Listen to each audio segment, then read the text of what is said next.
Hi everybody, welcome. I'm sitting in my garden in the Cotswold countryside in the west of England with my daughter Sudevi, who has agreed to interview me today. She's going to ask me questions about Dharma, the Dharma Diamond, and the course that I'm offering, which I think you'll find hopefully very interesting.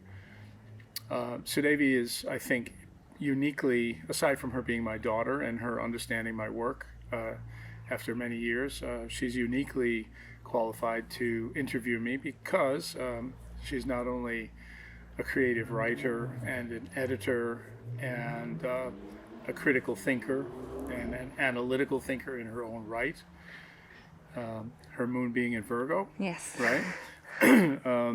But she's also has a master's degree in anthropology from the School of Oriental and African Studies, which is the preeminent anthropological university here in England, maybe the world, where they study topics like Dharma. So without further ado, I'm going to turn it over to you, Sudevi, and I think you've got some questions. Yes. Hopefully I have some answers. Yes. Okay, great. Well, a good place to start is, what is Dharma? What is Dharma? Okay, there's a lot of ways to answer that question. I might start by saying Dharma is an idea that represents the best of the human spirit. It's an idea which is very ancient, coming from the yoga tradition in India. Actually, it predates the yoga tradition in India. And it has its origin in the Rig Veda and other scriptures from India.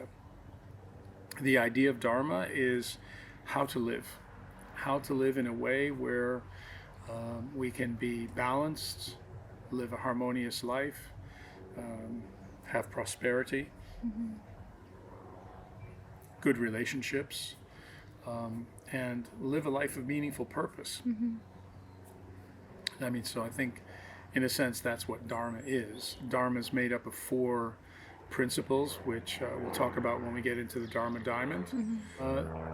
The four principles are truth, respect, purity, and effort. Each one of those takes a lot of unpacking, and that's what we do in the course. And the idea behind Dharma is that if you live it, if you apply it, if you understand it, and let it guide your life, you're going to be a happy, successful person. So it's almost kind of like ancient yoga wisdom for how to be a winner in the modern world. You mentioned the Dharma Diamond, which is a unique presentation of Dharma. Yeah. Could you explain a bit more about what's unique about it? Well, what's unique about it, it comes out of our work at Cranmore Foundation, where in 2007 we got together with colleagues, Professor Bert Mulder in Holland, and other persons, Simon Haas, who wrote the Book of Dharma, and other persons, business people, scholars, people living the tradition, so monks and sannyasis who came. And we started out by looking at the world and asking, well, what's the future of the world? So this is back in 2007, which by comparison today seems rather tame back then. And that was just before the credit crunch, the collapse of the financial. I'm an astrologer, so I have a little bit of insight from that angle of vision. And we had a sense that we were heading into uncharted territory, that we had, that we were looking at very, very complex problems for which there were no obvious or immediate solutions. The level of complexity in the modern world is increasing exponentially. And most of what was happening in the world at that time, what to speak of now, was simply reactive, simply reflexive. We have a problem, let's solve the problem. Instead of maybe stepping back and thinking, well, how do we build a good society? How do we build a society in which people can thrive as human beings, as individuals, achieve deep inner happiness, which is, of course, part of the Vedic tradition from which Dharma comes. So we got together and we asked, well, where's the world going in the next 50 to 100 years? We then asked, does anything exist in the world's wisdom traditions that can help us, that can help guide us in terms of dealing with the problems ahead, but also maybe capitalizing on opportunities that lie ahead? Because there's always opportunities, and opportunities and challenges come hand in hand, don't they? And then the third question was,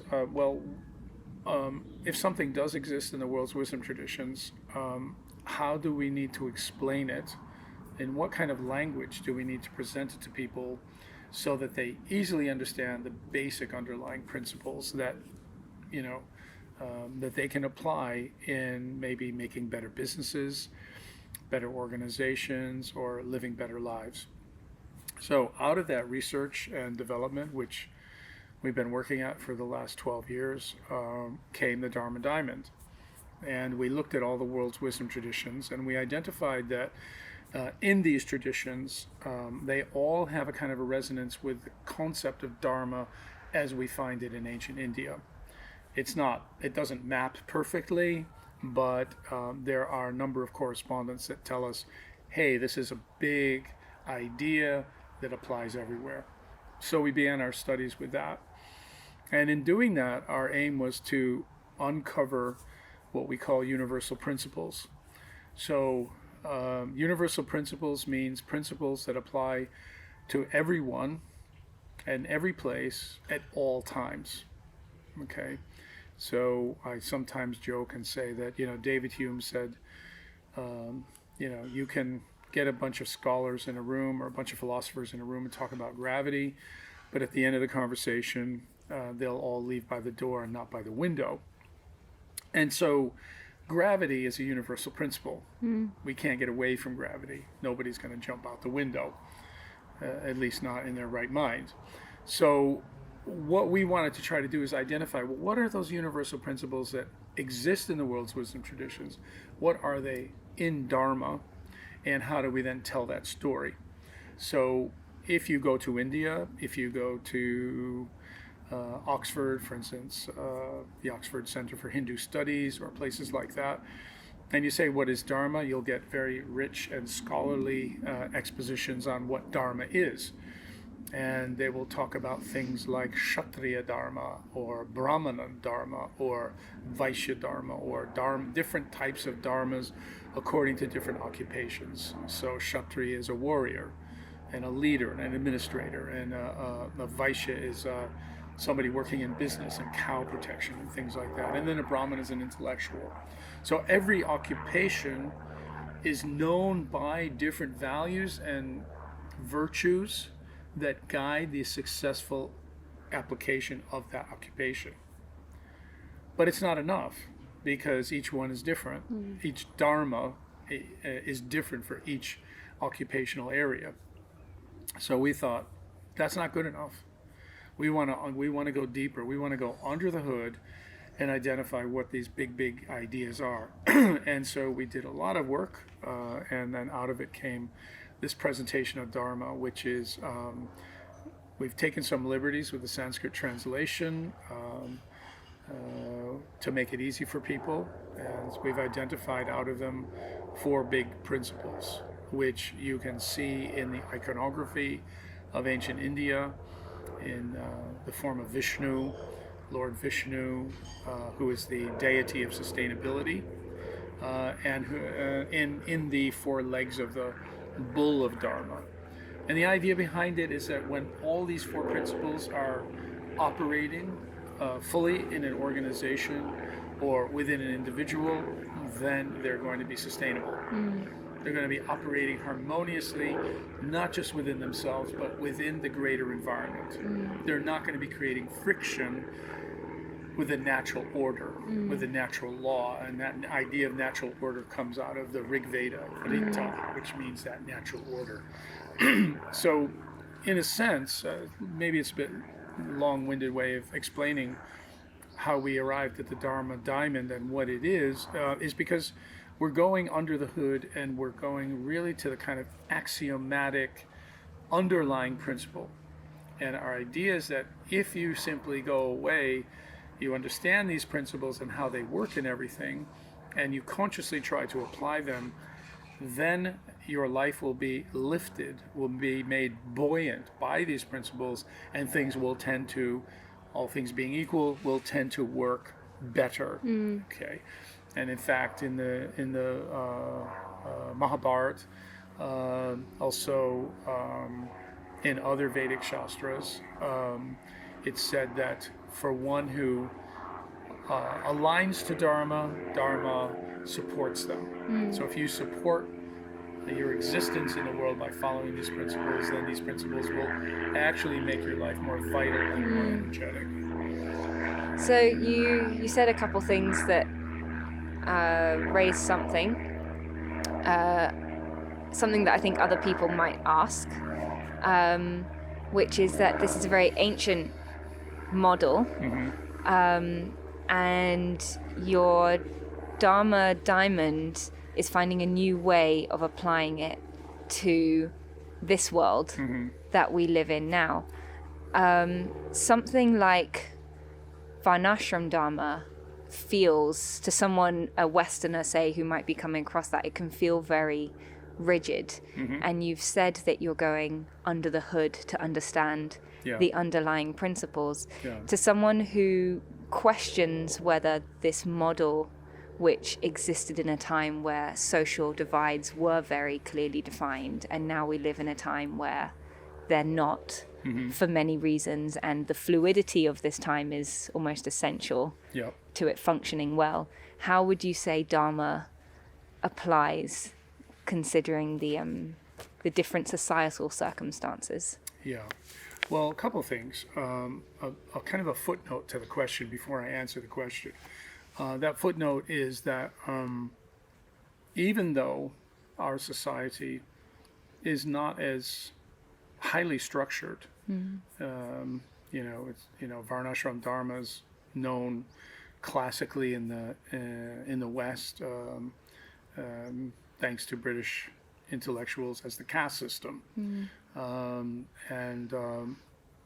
it almost resonates with Confucian concepts of social order. Everyone's born in a place, everyone's got a job to do. If you do that job and you do it well, then the natural heavens will come down to the earth and everything will work really well. Well, you're right. I mean, that doesn't exist in our modern world, and yet there are certainly semblances of it. So you can't deny that the four orders of human society don't exist in our culture. They may not be explicitly defined in the same way that they are in ancient India, but we still see their structure existing. And my argument is that you actually can't take that order out. So you can't make a classless, homogeneous, postmodern society in which everything is flat, right? It's not that everybody wants to become the same thing. I could go into more into that really deeply, but I won't, or more elaborately, but I won't.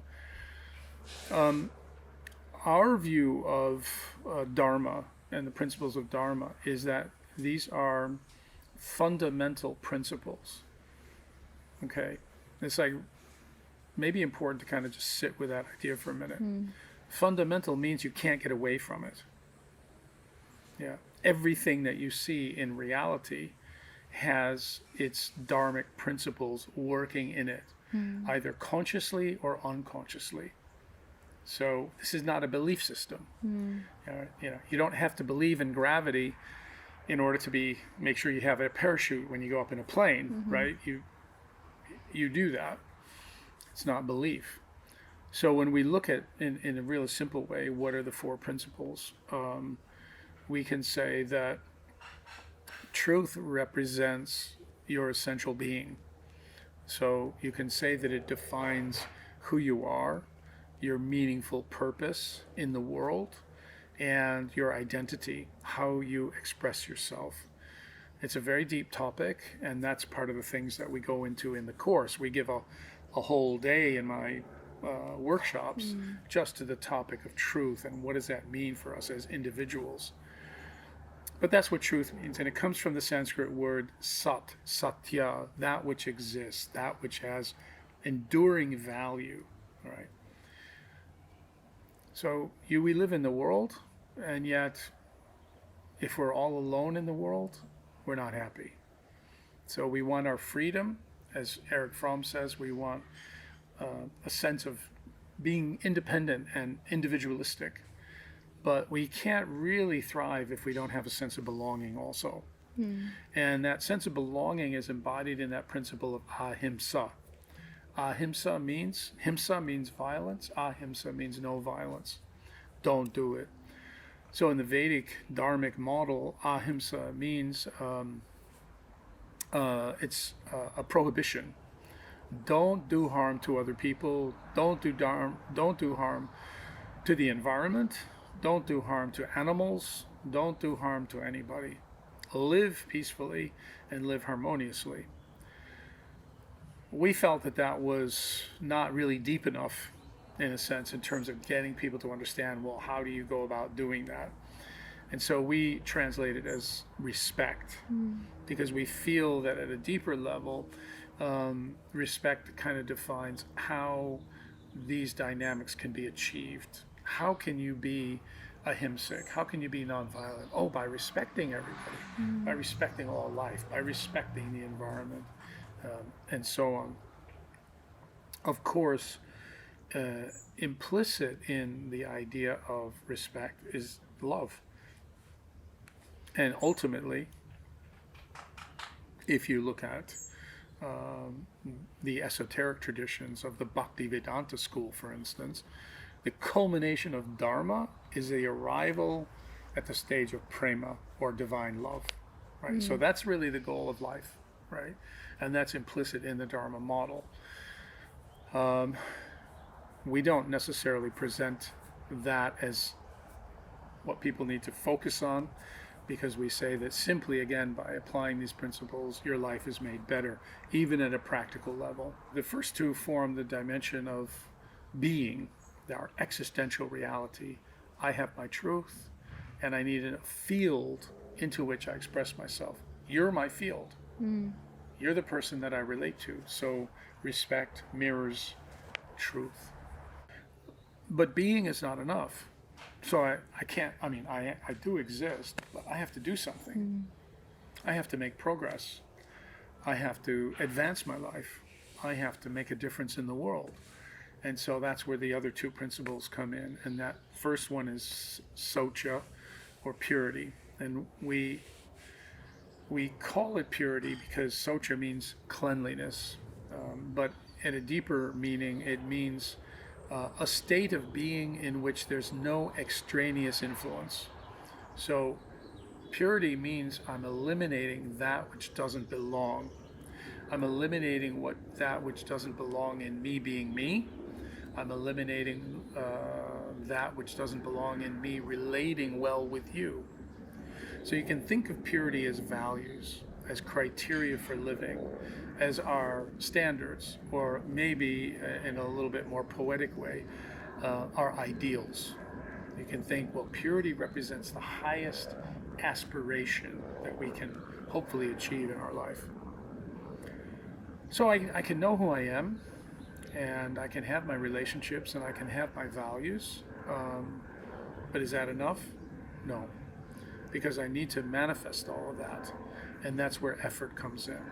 Effort comes from the Sanskrit word tapa, tapasya, which means the fire of effort, and so we describe it as, in simple way for Western people, the passion that you have for your life. How are you living? Are you fully committed? Are you a fully paid up member of your own life, right? Are you doing the very best you can to realize your highest goals and your highest potential? So that's a very, very, very simple overview. We go more deeply into that in the course in rather detailed way. but the more you go into it, the more it reveals itself to you. And when all these principles again are operating in your life, then you've got a good outcome. And where one of them is weak, they tend to weaken the others. And so when you become aware of them, then you can apply your attention to bringing the energy of that principle up, and you find, oh, it's starting to work in a better way. Can you tell me a bit about the course? What can people expect if they attend one of your courses? And Yeah, absolutely. In its current state, it's going to be a course with me, giving the course in live, real time, online. We will be having 6 separate 2.5 hour online sessions where we give presentations, multimedia presentations on the topic, where we discuss in a group dynamic, because we can do that thanks to Web 2.0. People can relate and connect with each other.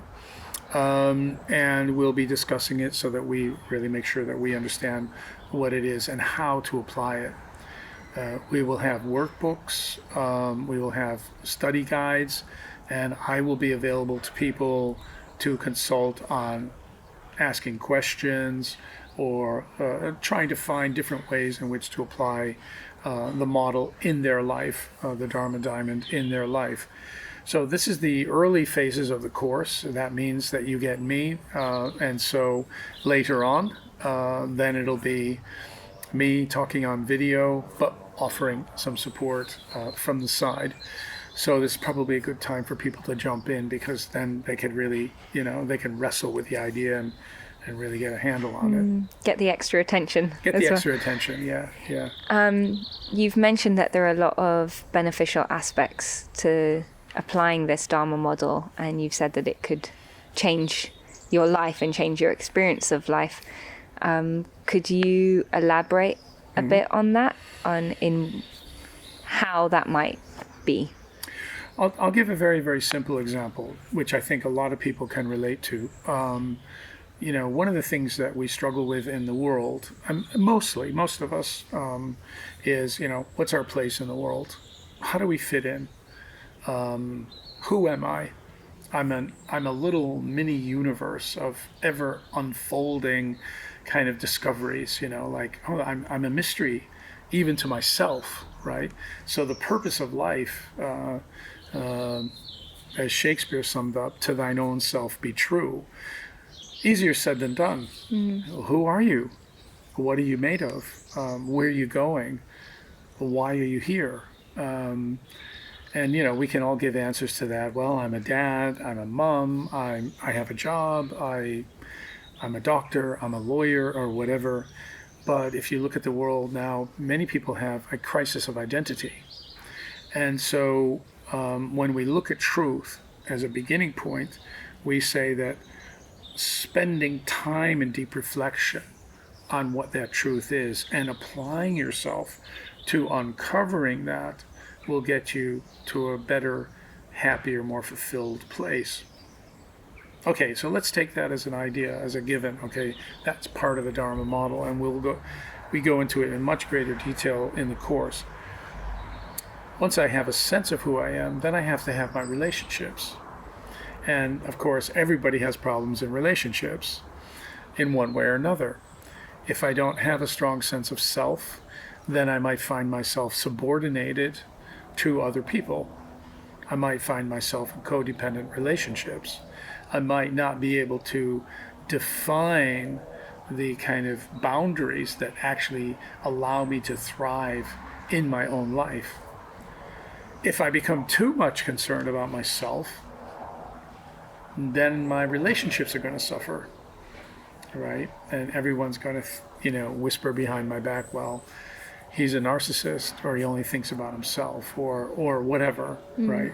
And so we shouldn't be surprised if we're overly concerned about just us, that our relationships suffer, and that therefore then that takes the quality of life down, right? Really what we want to do is try to achieve a natural balance. Me being me, you being you, celebrating our commonalities, but equally celebrating our differences. And how do we get to that place?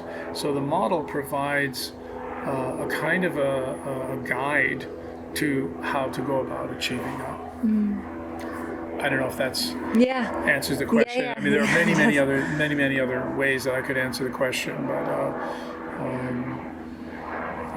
what if I'm a workaholic? I have a lot of desire. I want to make my way in the world. I'm a workaholic, and I'm therefore neglecting my relationships. When I come home very late at night, my wife hasn't seen me, and I have to explain, well, I'm working, and I have to justify my excessive work because I love her, and I'm doing it for her. That's not going to really fly very well. And if it's maintained over a long period of time, it's probably going to affect the relationship, possibly in a negative way. So, the use of the Dharma model, again, is reflective. It doesn't offer easy answers. Okay, so this is not a quick fix. I should look at the camera. This is not a quick fix, new age solution for you. This is a deep way of thinking about yourself and your place in the world. It has a great historical pedigree. It's existed for thousands of years, and it's been applied for thousands of years. It's time tested. It actually really does work. And the proof of that is that, we've taken this model because when we first began the work with Cranmore Foundation, we thought, what's the hardest place to apply something like this? And we thought, well, business, right? Because everybody in business wants one thing, short-term profit, right? They just want to get that money, then they just want to post the results, take home their dividends or their bonuses or whatever, end of the day. But, that, of course, has a lot of adverse effects on people, on society at large, on the environment. So, people are looking for sustainable business, sustainable ways of living in the world. And we thought, well, if we can bring it to business and they can understand it, then maybe that's part of making the world a better place, because that was the goal of the work. Identify these principles so that we can create a better world, design a better world. So actually we've been by various degrees successful with different companies bringing this model into them and using that model as a way to guide their development. I have many stories I could share, but the most obvious one is Pucka Herbs. They were sold to Unilever a couple of years ago, and we worked extensively with them, and they adopted the principles of the Dharma model as their company ethos, and actually very overtly express these principles as what guides them in what they do. And so, there is some success there. That's great. You've spoken about things hanging in the balance, how the Dharma model itself is in balance, but also, or should be, a balanced whole. And you've also spoken about designing a better world. And I wonder what you see is as the best possible outcome if the Dharma model is applied by a great number of people at one time. Also, in relation to not just the Dharma model within ourselves and discovering our own truth and healing our own relationships, but our relationship to everything else, specifically the environment, which is an issue. So I guess the question is, how can the Dharma model work to put the world back in balance? Well, I have to say that we take a rather humble approach to the problem. The magnitude of the challenges that the world is facing is much more than any solution somebody can offer. The idea alone of many, many, many people picking up the idea of Dharma and running with it and creating a better, happy world, that's the motivation that we have in doing the work. But we're rather, what's the word? Realistic in our expectations of how that might be achieved.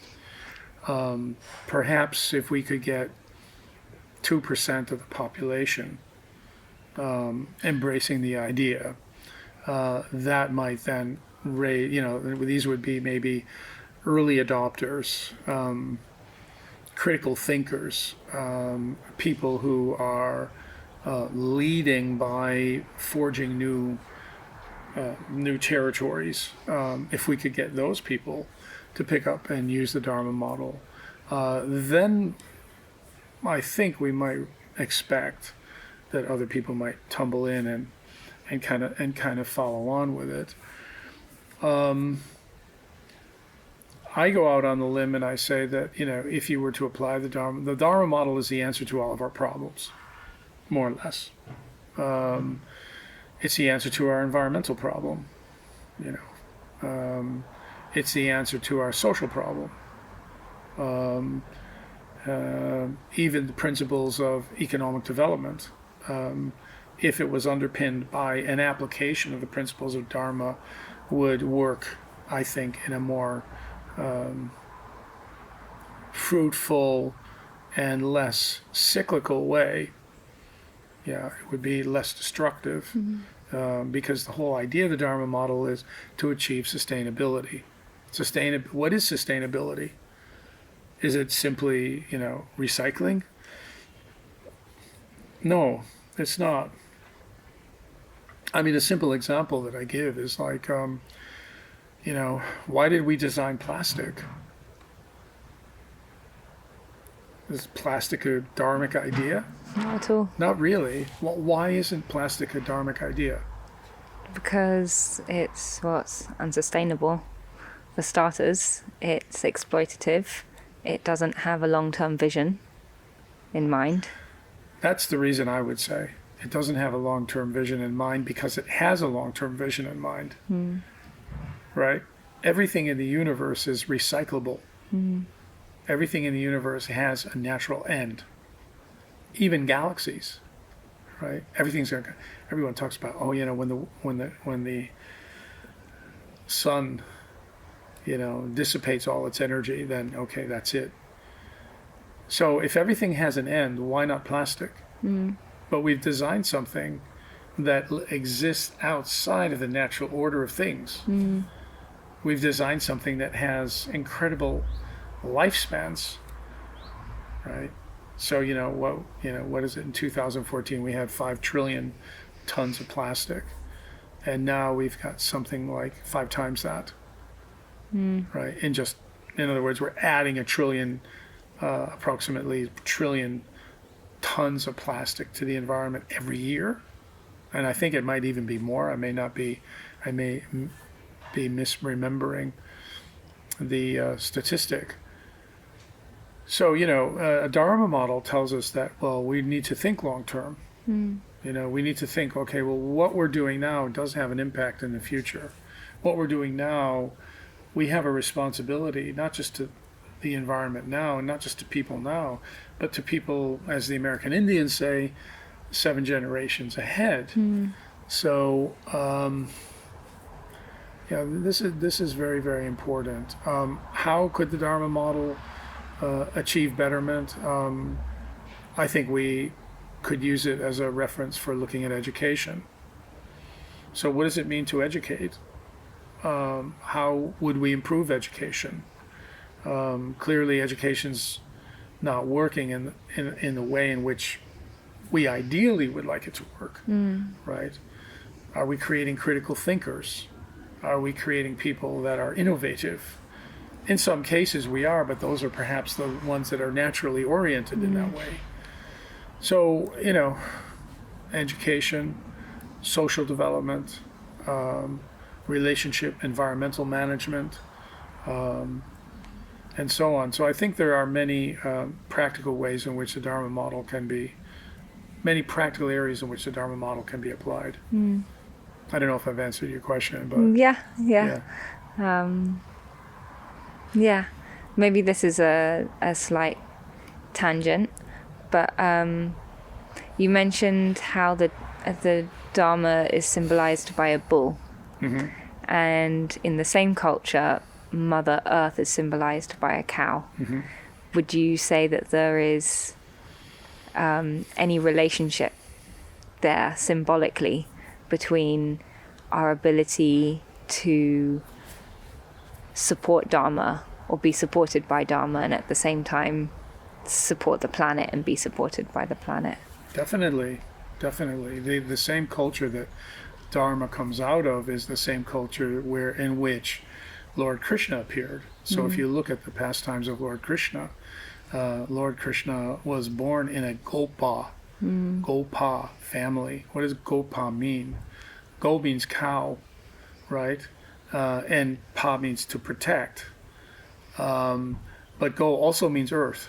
And Gopa means protector of the earth. So part of that culture was the idea that we have a custodial relationship with the environment.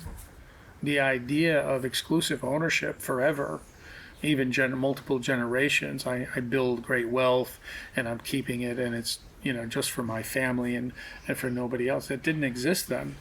It wasn't really. There were great dynasties that existed, and they were very, very prosperous.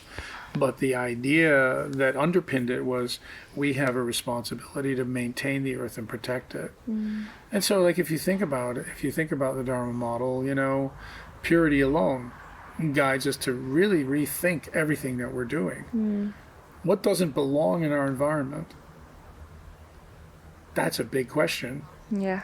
Right? And that would require a lot of really smart people to look at and answer, of course, and they're there trying to do that. But then how to implement it? What's the effort that we need to take in order to implement these standards of purity to make a better world?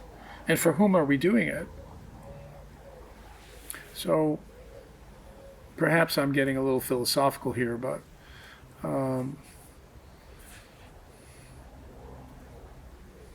yeah. No, I think that's a really nice point, because it's nice to see how Dharma can be applied not just to the individual's personal life, but to how we exist and coexist and continue to exist with everyone else around us and everything else around us. Well, one of the fundamental principles of Dharma is that it's not a zero-sum game. Okay, in our culture right now, in many ways, it's a zero-sum game. It's informed by, and this is not a comment on the theory, but it's informed by a Darwinian concept of survival of the fittest. So people look at the environment and they think, well, it's a winner-take-all approach to reality, and that's been disproven as not really working. Yeah. Right. So then how do you create an everyone benefits environment? How do you create a win-win solution in which what I'm doing benefits not just me and my family, but it benefits the local community or benefits the wider world around me?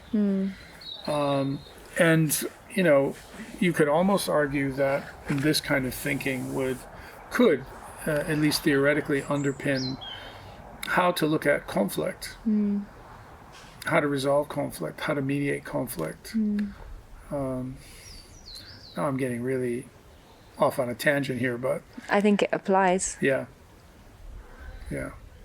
One final question.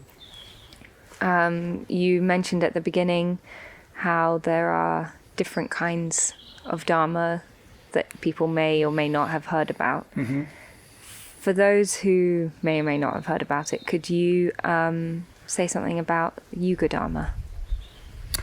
Yeah, Yuga Dharma. Yuga is a Vedic idea that there are great cycles of time that we go through in the universe. and these are massive cycles of time. So, currently we're 5,300 and odd years into a 400,000 year cycle. And these different cycles have different qualities. And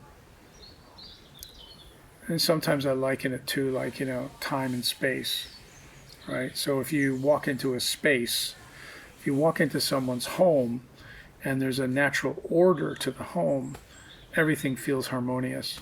Oh, I feel comfortable here. But if you walk in and the dishes are dirty and everything's disheveled and not clean, automatically you feel some discomfort maybe. So space can have quality, but because time and space are interchangeable, they're interconnected, let's say, interdependent. Time also has quality. So there are different qualities of time, and for different cycles of time, great cycles in the universe, different kinds of pathways for personal development are recommended. So in this particular age, the recommended pathway is the chanting of holy names, because it raises consciousness, it purifies the environment, it creates harmony within ourselves and outside of ourselves. So, one example of that is the Hare Krishna Maha Mantra, which I chant. Hare Krishna, Krishna Krishna, Hare Hare, Hare Rama, Rama Rama, Hare Hare. So anything that you could say, this particular Yuga Dharma is the repetition of sacred sound. And in that statement, there's a whole big unpacking that we could do, which we do go into a little bit in the purity area. My hypothesis is that if you want to solve the world's problems, increase the quantity of sacred sound. Instead of increasing the quantity of disinformation, distorting information, whether you call it lies or fake news or the claim of fake news or whatever it is, clearly our world is now awash with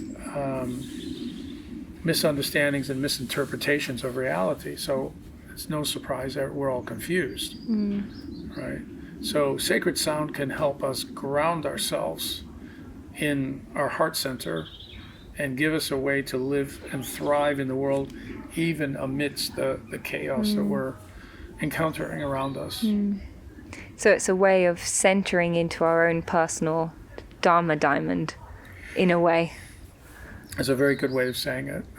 It's a good way to center into our Dharma Diamond. Yeah, the diamond of the heart. Yeah, because actually Dharma is a jewel. It's a very precious jewel. It's actually a magical jewel in a sense, So if you start to apply it, if you play with it, then wonderful things happen. Sounds great. Thank you. Thank you.